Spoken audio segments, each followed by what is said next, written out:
शुरू किया जाए ना।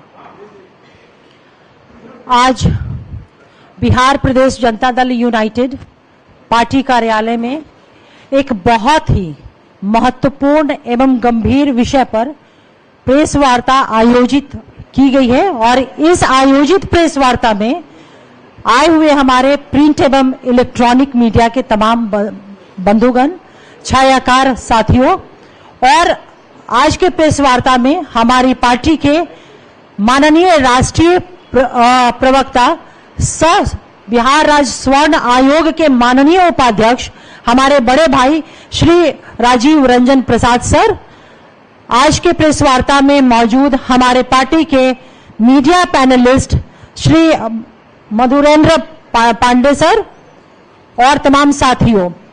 आज की जो प्रेस वार्ता है वो बहुत ही महत्वपूर्ण विषय है। आप लोगों को ज्ञात है कि हमारी ही पार्टी के खगड़िया जिले से परबत्ता विधानसभा के माननीय विधायक डॉक्टर संजीव कुमार जी राष्ट्रीय जनता दल में वो शामिल होने जा रहे हैं। इसी विषय को लेकर करके ये प्रेस वार्ता आयोजित की गई है और मैं अब गुजारिश करूंगी अपने पार्टी के राष्ट्रीय प्रवक्ता आदरणीय राजीव भैया से कि इस विषय पर वो आपसे मुखातिब हो।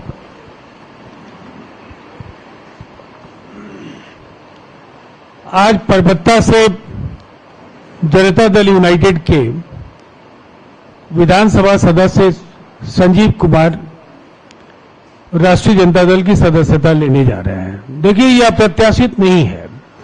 दरअसल पार्टी की गतिविधियों से उनका कोई रिश्ता बचा नहीं था और आप सबको ये बताना बेहद जरूरी है कि बिहार के करिश्माई मुख्यमंत्री नीतीश कुमार जी के नेतृत्व में चुनी हुई निर्वाचित सरकार को गिराने की जो असफल साजिश थी उसके मुख्य साजिशकर्ता संजीव कुमार थे।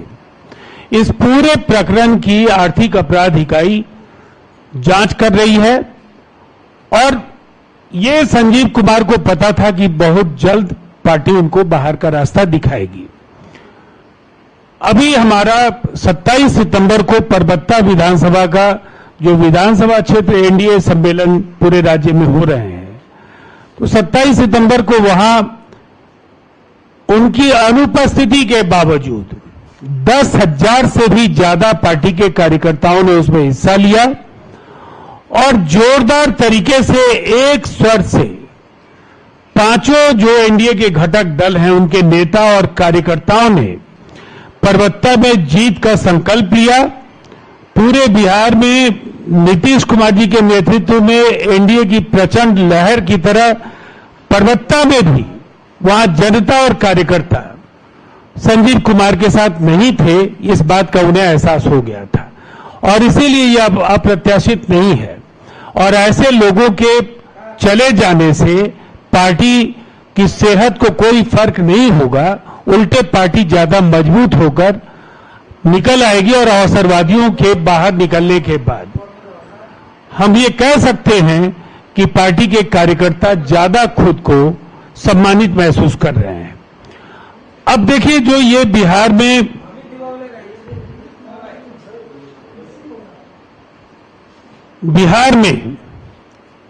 20 वर्षों की जो ये सरकार है,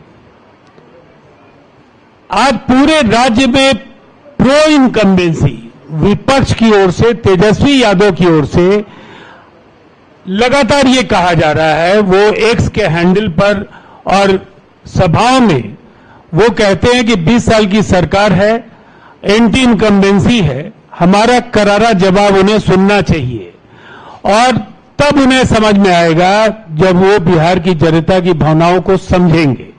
दरअसल बिहार में प्रो इनकम्बेंसी की सरकार है। सरकार ने लगातार जितने बड़े फैसले लिए हैं, चाहे वो 400 रुपए से 1100 रुपए की जो सामाजिक सुरक्षा का पेंशन हो, जिस तरह से 10,000 रुपए आज भी 25 लाख महिलाओं के अकाउंट में 10,000 रुपए की राशि मुख्यमंत्री जी ने ट्रांसफर की। इसके पहले 75 लाख महिलाओं के अकाउंट में प्रधानमंत्री नरेंद्र मोदी जी ने उनके खाते में 10,000 रुपए की राशि हस्तांतरित की और इसके साथ 50 लाख नौकरियों का जो संकल्प बिहार के मुख्यमंत्री नीतीश कुमार जी ने लिया था, 20 लाख दिए जाने का वायदा था, 10 लाख नौकरियां और 10 लाख रोजगार, हमने 50 लाख दिया और अब 1 करोड़ नौकरियों का, रोजगार का, ये रोजगार और नौकरियां, इनका फैसला तो अब कैबिनेट ने ले लिया और निसंदेह बिहार में लगातार निवेश के प्रस्ताव आ रहे हैं। जिस तरह से औद्योगिक विस्तार को लेकर लंबे समय से बिहार की जनता की आकांक्षाएं अब पूरी होती जा रही हैं, रोजगार के अनेक अवसर इससे सृजित होंगे। जो लोग पलायन की बातें करते हैं, कोई कहता है 3 करोड़ लोग चले गए, कोई कहेगा 4.5 करोड़ लोग चले गए।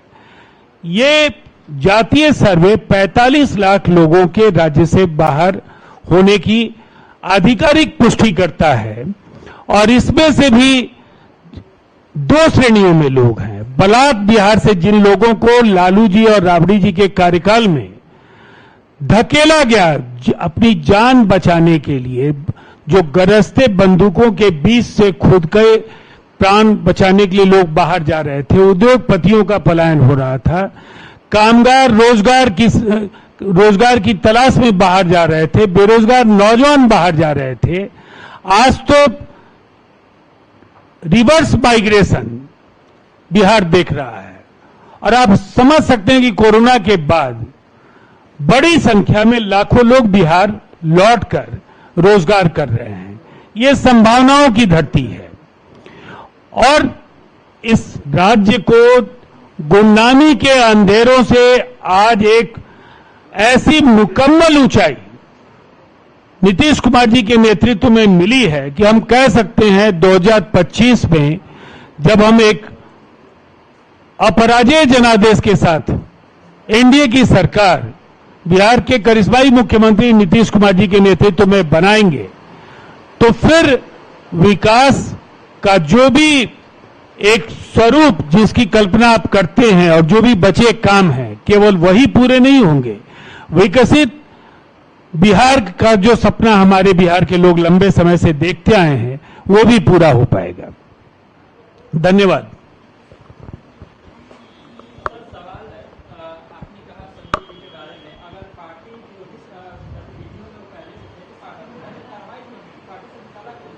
देखिए, एक बात को समझ लीजिए, पार्टी ने बहुत तवज्जो उन्हें देने का पहले ही फैसला कर लिया था कि उनको बहुत ज्यादा अहमियत नहीं देनी है। जो असरवादी लोग हैं जिन्होंने पार्टी को कमजोर करने का काम किया, उनका अतीत भी समझ लीजिए। उनके पिता को भी पार्टी ने उम्मीदवार बनाया, चुनाव जिताया, उन्हें राज्य मंत्रिपरिषद में जगह दी, संजीव कुमार जी को भी टिकट मिला, एमएलए बने। अब जब अगर वो पार्टी के साथ कृतज्ञता कर रहे हैं, विश्वासघात कर रहे हैं, तो जनता इसकी सजा देगी। और कार्यकर्ताओं का जो महाजुटान था पर्वतता में, वो बिल्कुल साफ साफ बता रहा है कि संजीव कुमार के जाने के बाद पार्टी और मजबूत हुई है और जोरदार तरीके से विधानसभा का वो चुनाव हम जीतेंगे और संजीव कुमार जैसे लोगों का अता पता वहां नहीं होने जा रहा है।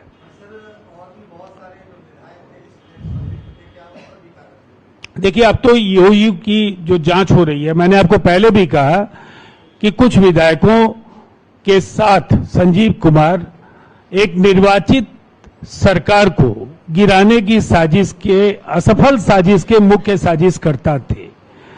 ईओयू के रडार पर वो सब लोग हैं जिन्होंने ये कुकृत्य किया है। तो वो आप नाम जानते भी हैं, आधिकारिक तौर पर ईओयू उसका ऐलान भी करेगी।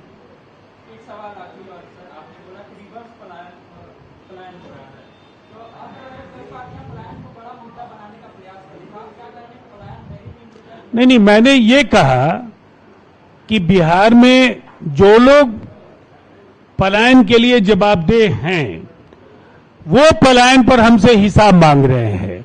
उनके आंकड़ों की विश्वसनीयता पर मैंने सवाल खड़े किया कि ये जातीय सर्वे किन लोगों के साथ हमने कराया था। उसमें तो तेजस्वी यादव की पार्टी थी, राहुल गांधी की पार्टी थी और जातीय से वो 45 लाख लोगों के राज्य से बाहर होने की बात करता है।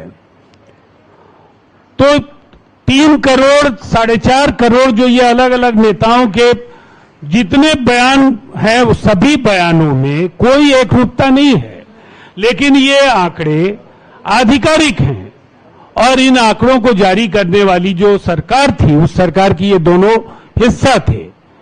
अब इस 45 लाख में मैंने बताया बड़ी संख्या वैसे लोगों की है जो लालू जी और राबड़ी जी के कार्यकाल में जो इस राज्य में खून खराबा, नरसंहार, जो रक्त रंजित लहूलुहान बिहार था, जहां ना कोई रोजगार था, ना कोई शिक्षा थी, जहां ना कोई स्वास्थ्य की सुविधा थी, सड़कें सूनी थी और कहीं रोशनी नहीं थी, बिजली की जगह वहां लालटेन जलने वाला वो राज्य इन्होंने बना दिया था।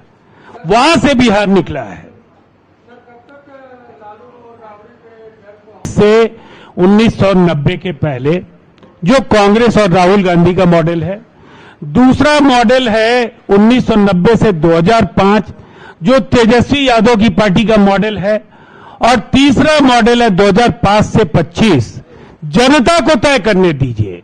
इन 25 वर्षों में बिहार सबसे ज्यादा पिछले 5 वर्षों में रोजगार उत्पन्न करने वाला राज्य बना है। पूरे देश में सबसे ज्यादा महिलाएं, पुलिस बल में जो पुरुषों और महिलाओं का अनुपात है, सर्वश्रेष्ठ अनुपात बिहार में है।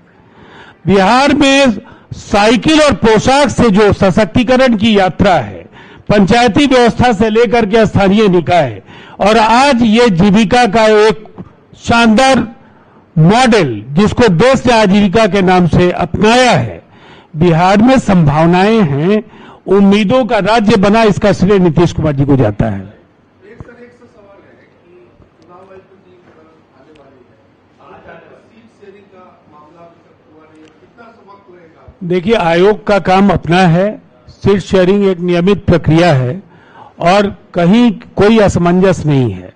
निरंतर औपचारिक और अनौपचारिक बैठकें हो रही हैं। बहुत जल्द किस पार्टी को क्या मिलेगा इसका ऐलान हो जाएगा। सम्मानजनक हिस्सेदारी सबको मिलेगी और ये एनडीए में कभी भी कोई ये बड़ा मुद्दा नहीं रहा है।